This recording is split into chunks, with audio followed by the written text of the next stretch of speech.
Hey, welcome to Steps on the beginner level. We're going to install a blast rock and Holland paver stair tread today.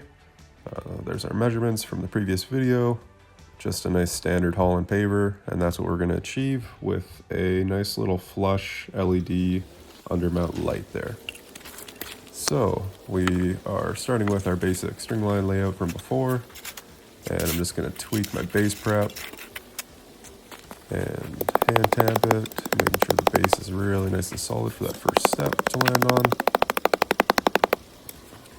And then we're going to get started shaping and placing rocks on this mortar bed that I just threw down. So if you haven't seen my natural stone shaping video, definitely check that out. Obviously, as well as the string line video, which is a good starting point for this section right here. And I'm just going to take my time shaping the first rock and getting it ready to place. So you can see I chose a nice 90-degree angled rock to start on the top so that I won't have to buzz it down or anything after. It's just going to be nice and flat and right to the string line. So usually I just hover the rock just underneath it so the string line, when you touch it, still just vibrates. That way you know that the rock isn't on the line and pushing it away just slightly. Especially on a really long wall. That can start to push your wall out of line real quick. And one of the keys here is just to make sure that each stone is embedded in mortar and is encased in mortar all around the back. I'm also using what we call backing in behind each piece. Basically it's just chunks of rock or concrete, something that's really nice and solid that will bond to the mortar. And it's just going to stabilize and bulk up the back of our stair tread. And I'm just using whatever I need to do basically to get the rocks to fit tight, and I'm just using a little rubber mallet there to just get it situated perfectly on the string line. And in this case we're actually going to leave, just checking levels there, making sure nothing's sticking up too high in the back, but we're actually going to leave a little gap for some conduit. So that we can install our light later. I'll show you that in just a minute here. But just keep chipping away at the rocks, making sure that they're not going to be too much work to deal with after when I want to lay my paving stones on top. And once again, just like with any natural stone, we really want to pick really nice pieces to work with to start. That will make this go much faster and give yourselves a nice big pile of rock to choose from when we're doing this, so that you have lots of options. You'll easily break a few as you go, but have some patience and just try to see the shapes and make it easy on yourself. This is my style, so I like to use tight fit blast rock pieces as much as I can. There's a little nook for a conduit. But I like to sort of chip it up with smaller pieces. I find it has a nice natural look, but feel free to make it look however you choose. So I'm just going to send a piece of conduit on top here. I'm just taping up the end so no debris gets in there, just a painter's tape. And it's going to be low voltage, so we're not concerned about the conduit being totally sealed at this point. It's just getting it into the stonework so that we can pull our low voltage wire through after. And it'll all be waterproof, and the connections will be heat shrunk and all that, so it should be all good to go. So I'm just going to set it in like that, making sure it's not sticking up too high in the back. And then I can fill around it and back up my stair all the way up to it. There's some random backing chunks, and then making sure it's all encased in mortar.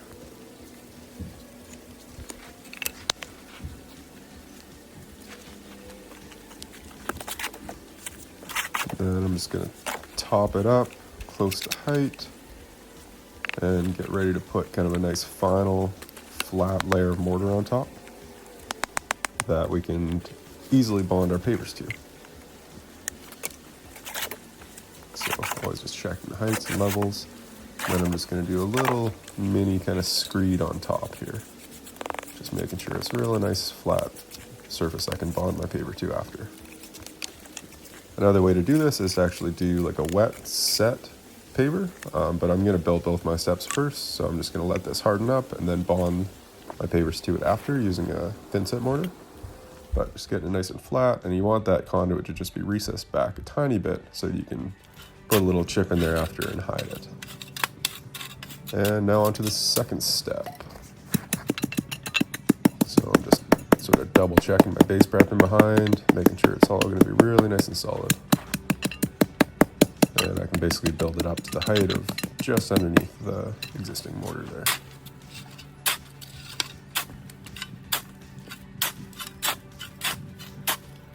So pretty standard, don't want to do anything more than about 4 inches at a time, making sure it's really well compacted, and get ready for the next row of rock.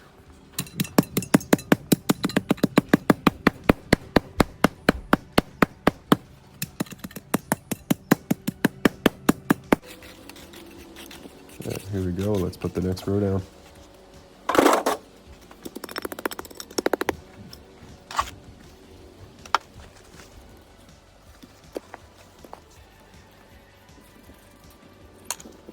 So I'm really playing with the shapes, starting with a nice flat edge on the side. And the most important thing is having a nice, straight, flat top that comes up really close to the string line. That'll get your front of rock riser and step to look really clean with a minimal joint line. Especially in this case, we're going to thin set down the pavers. It allows us to have like about a 1/4 inch of a joint. So really it looks pretty seamless.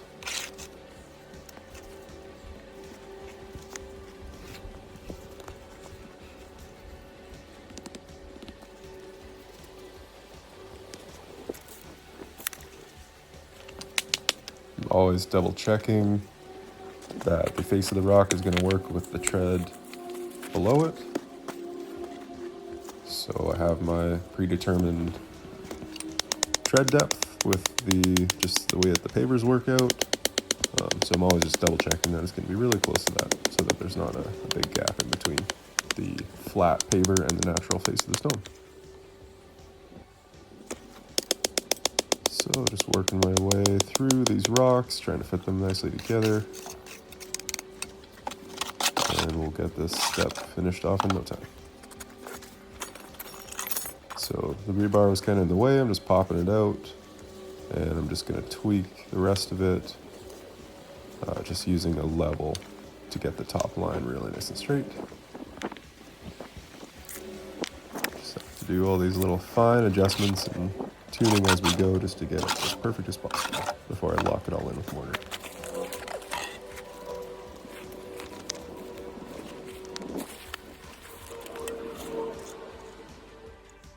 And this is the nice understep light with a bracket.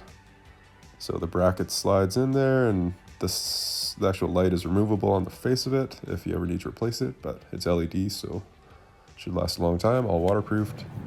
And I'm going to use a fish tape, send it through from the back side of the conduit, get it through the conduit, just take my wire, I just make a little loop, it's a dual wire, so I'm just basically punching a little loop in between the two wires that I'll separate and connect with anyway after attaching it to the fish tape and then pulling it back through.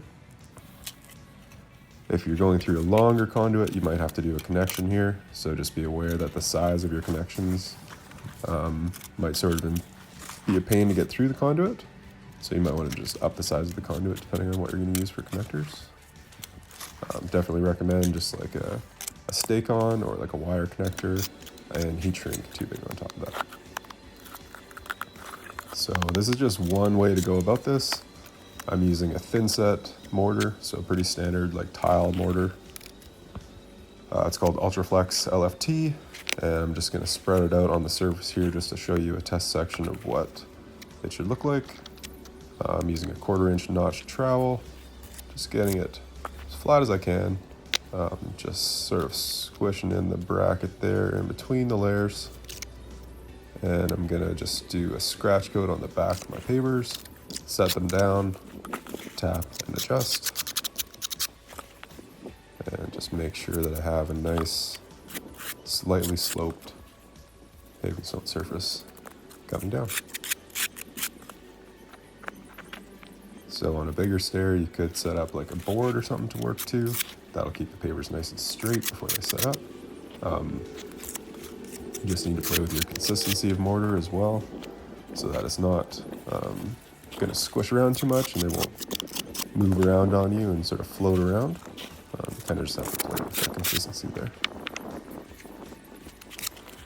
So I'm doing just an extremely basic pattern to start, just to show how simple and easy you can make a step there.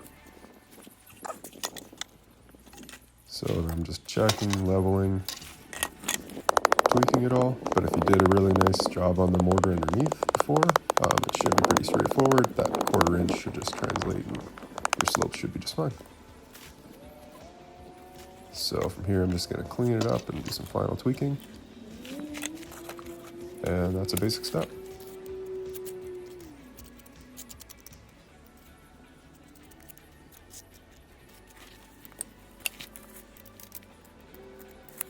So pretty nice, clean step. We're just going to sand it, probably with a polymeric sand after. And you can see the light tucked up under there. Gives a really nice effect. All right, now let's get into some wall building. See you soon.